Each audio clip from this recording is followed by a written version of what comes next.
দাবিগুলির প্রতি আমাদের সমর্থন অব্যাহত থাকে।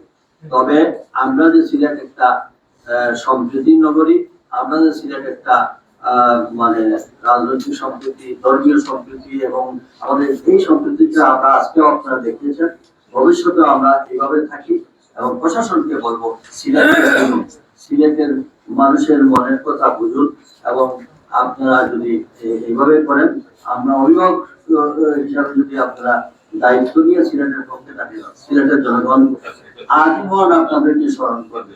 এমনও আছে অবসর নিয়ে গিয়েছেন জেলা প্রশাসকরা, অনেক জেলা অবসর নিয়ে গেছেন, কিন্তু এখনো আসলে আপনারা যারা জানেন না, আমরা যারা এই এলাকায় বাসিন্দা, আমরা তাদেরকে ব্যক্তিগতভাবে তাদেরকে সমাধান করে। শুধু জেলা প্রশাসন না, এই জেলায় যত অফিসাররা থাকলো, সেটা বিদেশে গেলেও আমরা একটু ভালোবাসা চাই, আমরা একটু ভদ্র ভাবে আমাদেরকে একটু স্নেহ মমতা চাই।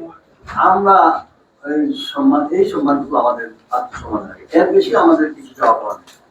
সবাইকে মোবারকবাদ জানিয়ে আর ভিতর থেকে আল্লাহর হস্তে, আল্লাহ পছন্দ করেন না অহংকার, এরপরে আপনার ক্ষমতা থাকলে ক্ষমতার অপব্যবহার, এগুলো আল্লাহ পছন্দ করেন।